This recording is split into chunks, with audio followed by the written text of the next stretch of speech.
মুই কলম মিষ্টি একেবারেই পছন্দ করি না, তবে এইরকম একটা রেসিপি মোরে কেউ আইনকা দিলে আর এইরকম একটা খাওয়ার মোরে আইনা দিলে মুই কিন্তু হে চান্সও ছাড়ি না।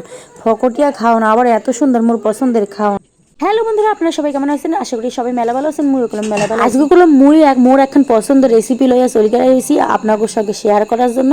আর এই দেখেন আজকে বানাবো হচ্ছে গিয়ে পাউরুটি দিয়ে রসমালাই। হ্যাঁ, মুই আবার মিষ্টি খাইতে অতটা পছন্দ করি না, তো খাওয়ার মধ্যে মিষ্টি দই, গরম রসগোল্লা আর রসমালাই মোর ফেভারেট। হে কিন্তু রেসিপি তোমাকে লাগে দিতে চলে আসছি। যা যা লাগবে সেই জন্য প্রথমেই লাগবে পাউরুটি, যেহেতু পাউরুটি রসমালাই হবে। আর লাগবে হচ্ছে গরুর দুধ। আপনারা চাইলে এখানে যে কোনো দুধ ট্রাই করতে পারেন। মই কিন্তু গরুর দুধ মোর বাড়িতেই থাকে, সেই লাগে গরুর দুধই লয়ে লইছি। আর লাগবে চিনি, আর এদিকে কিন্তু নিয়েছি একটুখানি খেজুরে এর গুঁড়ো গুঁড়ো কুচি করে নিছি খেজুর, আর মানে পাকা খেজুর, বিলাতি খেজুর, আর একটুখানি হেই লগে লয়ে লইছি কিন্তু আমন্ড বাদাম কুচি। এইগুলো কিন্তু উপর দিয়ে লাস্টের দিকে ছিটাই দিব। মানে এর সঙ্গে চাইলে আপনারা পেস্তা বাদামও একটুখানি ম্যাশ করে লইয়া হেয়া ছিটাই দিতে পারেন। আর এই যে প্রথমেই কিন্তু মুই একটা বেলুনি চাটকি লইয়া লইছি, আর এই যে পাউরুটিটা লইছিলাম সেইটারে কিন্তু লইয়া লইছি। এখন এই পাউরুটিটারে প্রথমেই কিন্তু একদম একটা কাটার দিয়ে কাটকা লমু। আর প্রথমেই যেটা দিয়ে মই কাটবো সেইটা হচ্ছে একটা ওষুধের ঢাকনা, মোর মাইয়ার ওষুধের ঢাকনা। সেই কৌটার ঢাকনা, সেই কৌটার ঢাকনা দিয়ে মই কাটবো, যেহেতু মুই কিচেনে। আপনারা বড় বড় বানাইতে চাইলে যখন বড় বানাইয়া খাবেন নিশ্চয়ই বাড়িতে বড় বড়ই বানাই খাইবেন। সেই জন্য কিন্তু আপনারা একটু বড় সাইজের কিছু দিয়ে বাটি বুটি দিয়ে বা কিছু গেলাস দিয়ে কাটতে লইতে পারেন। তাই মুই কিন্তু যেহেতু মিনি কিচেনে বানাইতেছি সেই জন্য ছোটো ছোটো বানাইতেছি এই ওষুধের ঢাকনা দিয়ে। আর এই যে দেখছেন যে পাউরুটি যে আমার কিন্তু কাটা হয়ে গেছে, শেপ দেওয়া হয়ে গেছে। আর এই যে পাউরুটির সঙ্গে যে টুকরো টাকরি লাগ গেছিলো সাদা অংশটা, সেই সাদা অংশটাও কিন্তু মুই লয়ে এলাম। আর এদিকে লয়ে এলেছি উনানে এখন কড়াই দিয়ে দেবো। আর কড়াই দিয়ে কিন্তু মুই এখন উনানে আগুন চাপাই দেবো। মানে আগুন না হলে তারপর রান্না বান্ধা হয় না, সেটা আপনারা সবাই জানেন। আর মোরে উনান খান কত সুন্দর দেখতে দেখছেন। আর এই জন্য মেন যে জিনিসটা লাগবে এই হচ্ছে কিন্তু গুঁড়া দুধ। এই গুঁড়া দুধ না হলে কিন্তু এই রেসিপি একেবারেই হইবে না, আর খাইতেও কিন্তু একেবারেই স্বাদ লাগবে না। হ্যাঁ, এখন আপনাকে দ্বারা কি আর দুঃখের বিষয় কমো, একদম বাংলাদেশে লাগছে যুদ্ধ, আর এদিকে কিন্তু মোর সংসারেও কিন্তু যুদ্ধ লাগছে। কেমন যুদ্ধ? তো মোকে সংসারে এখন সবারই অসুখ বিসুখ আর ছাড়তে আসে না, সেই যুদ্ধ লাগিয়ে রয়েছে। আর ওদিকে বাংলাদেশে লাগছে যুদ্ধ। বাংলাদেশে মোগো অনেক আত্মীয় স্বজন আছে, সেই জন্য কিন্তু ভীষণ পরিমাণে মনটা খারাপ। আর এদিকে মন খারাপের সঙ্গে সঙ্গে আমার গলার অবস্থাও হয়ে গেছে খারাপ, আর গলাটাও ভেঙে গেছে, বসে গেছে। এখন আপনারা যা কন আর গলায় ব্যাং ধরছে যাই কন সেইটাই হয়েছে মোর লাগে। আর এখন গলার ভয়েসটা কিন্তু দিতেছে, এই জন্য কিন্তু খুব আস্তে পরিমাণে আওয়াজ আসছে, যেহেতু মোর কথা কইতে অনেক কষ্ট হইতেছে, অনেক জোর দিয়ে বুঝছেন কথা কইতেছে। এদিকে মাসিতে যা জ্বালাইতে লাগছে, মুই আইসি বাপের বাড়ি বেড়াইতে, বাপের বাড়ি আইলে এই যে মাসিতে যা জ্বালায় দেখছেন ভিডিও বানাইতে গেলে। মুই আবার মোর মিনি কিচেনটারে বাপের বাড়ি এক ফির, শ্বশুর বাড়ি এক ফির, যেখানে যে ফির যাই সেইখানে সেই ফির লইয়া যাই এগুলো পোটলাপাটি গুছাইয়া। প্রথমেই দুধ দিয়ে দিছি, কড়াই গরম হয়েছে পরে, আর দুধ দিয়ে দিয়েছি পরে। এরপর একটুখানি ফুট গাইছে দুধ, একটু ফুটার পরে এর মধ্যে কিন্তু মুই আবার চিনি দিয়ে দিছি, বুঝলেন। দুধটা একটু ফুটতে গাইলে এরপর চিনি দিয়ে দিছি, নাহলে কিন্তু দুধটা আবার কাটতেও যাইতে পারে, একবারে দিই নাই। আর দুধ চিনি দেওয়া হয়ে গেলে চিনিটাও নাড়াই সাড়াই লইছি। এইবার কিন্তু মুই অনেকক্ষণ ধরে ফুটতে দেবো। আর এই মাছিতে যে জ্বালানো লইছে কি আর দেখছেন মোর এই যে কড়াইয়ের দুধের কালারটা কিন্তু অন্যরকম পাল্টাই গেছে। এটার একটা কারণও আছে, মুই কিন্তু এর মধ্যে চিনির পরিমাণ বেশি দিয়ে দিছি। আপনারা চাইলে চিনির পরিমাণ কমও দিতে পারেন। আরও একখান কারণ আছে, এইটা হয়েছে গিয়ে কিন্তু গরুর দুধে একটু রং পরিবর্তন হয়, এই ঠিকই, এমনিতেও তো গরুর দুধের রং একটু অন্যরকমই হয়। আর আপনারা মহিষের দুধ বা বাইরে কেনা দুধ কিনলে কিন্তু লিকুইড যাই কেনেন, সেই গরুর দুধের কিন্তু কালার কিন্তু সাদা রঙের হয়, কারণ ওর মধ্যে দিয়ে কিন্তু বেশিরভাগই ফ্যাটি অ্যাসিড বা ফ্যাট বাইর করে গেলে, তেল নির্যাস বাইর করে গেল। আর এই কিন্তু গরুর দুধ খাঁটি গরুর দুধ, এর মধ্যে দিয়ে তেল নির্যাস বাইর করে না দেখাই কিন্তু এর রং একটু হালকা হলদা রঙের বা হালকা ঘিয়া রঙের হয়। এদিকে দেখছেন দুধ প্রায় ফুট গাইছে, আর প্রায় মাঝে মাঝে এর নাড়ায় রাখতে হবে। মাঝে মাঝে বললেই ভুল, একদম কন্টিনিউ কিন্তু এর নাড়ায় রাখতে হবে।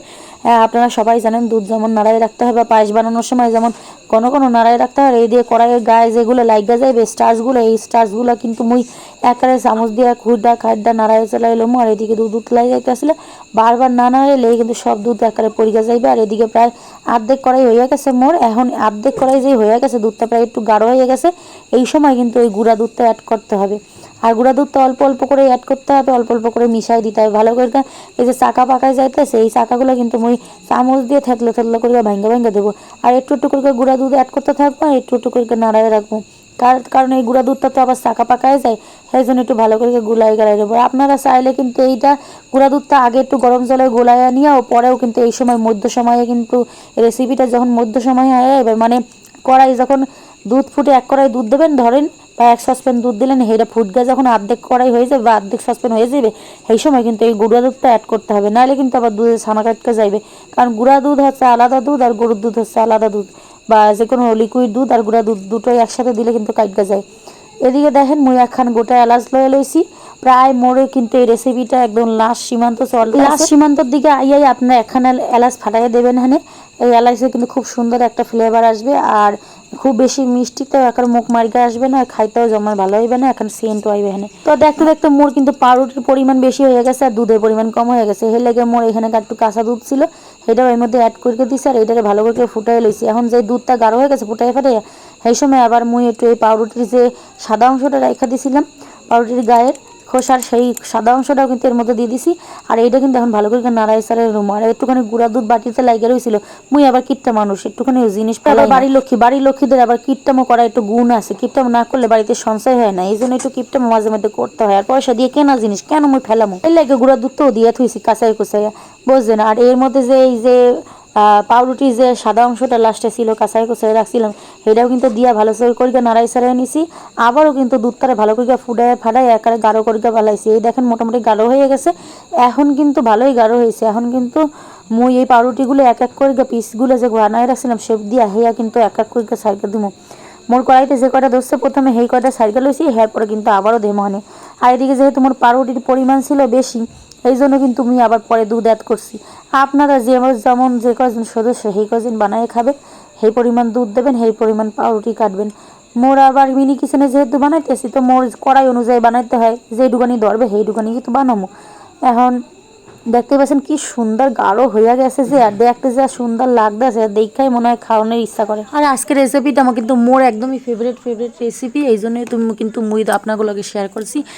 আর আপনারাও কিন্তু এইভাবে বাড়িতে বানায় খুব সহজ পদ্ধতিতে আর খুব কম খরচায় বাড়িতে বানায় খাইতে পারেন। এটা কিন্তু খাইতে জমের মতন মজা হয় আর খুব কম খরচায় কিন্তু হয়ে যায়। আর আপনারা চাইলে বিকেলে যখন তখন একটু মিষ্টি খাইতে পছন্দ করলে একটু টিফিনে বানাই বানাই খাইতে পারেন। আর দেখতে কি সুন্দর হয়েছে দেখছেন, ওপরে এলাচটা সাজিয়ে দিয়েছি, ভালো লাগতেছে। আর এখন এই যে এত সুন্দর নরম হয়েছে কি কমু। আর এই যে এখন কিন্তু উপর দিয়ে এই যে খেজুর কুচাই রাখছিলাম হেয়া দিয়ে দিছি, আর একটু আমন বাদাম কুচাই রাখছিলাম হেয়া কিন্তু এর উপর দিয়ে দিতে আসি। এত দেখতেও ভালো লাগবে, আর মাঝে মাঝে একটু সাবান পড়লে মুখের মধ্যে আরও বেশি স্বাদ 3 গুণ হয়ে যাবে না। এই যে দেখছেন মোর কিন্তু রেসিপিটা একেবারে তৈরি হয়ে গেছে, এত সুন্দর দেখতে লাগতে আছে। এ আর যার পাতেই দেবে হে একার না করবে না, যে মিষ্টি খায় না হেও কিন্তু মিষ্টি খাইতে পছন্দ করবে। এত সুন্দর রেসিপি দিলে পাতে সাজায় কার না খাইতে মন চাইবে। আর দেখতেও যেমন সুন্দর, না খাইলেও শোকেসে সাজায় রাখা দিলেও কিছু কম সুন্দর লাগবে না। এ আপনার পয়সা একেবারে বিফলে যাবে না।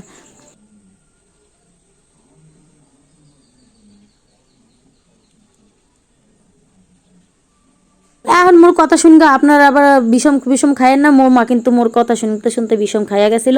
আপনারা আবার সত্যি সত্যি শোকেসে সাজাই রাখবেন না, হেলে আবার পচা গন্ধে আপনাকে আশেপাশে সবাই কিন্তু বাড়ি দেবে হানি, মানে পালাই যাবে হানি।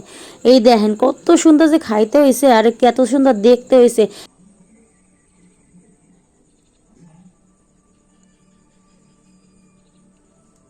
এখন এক পোস্ট চামচ দিয়ে কাইটটাও করে নিজেও খেলাম, আপনাকেও দেখালাম, আপনারাও কেমন বাড়িতে করে খাইবেন। বাই, হ্যাঁ অবশ্যই চ্যানেলটা সাবস্ক্রাইব করতে ভুলবেন না। Bye bye.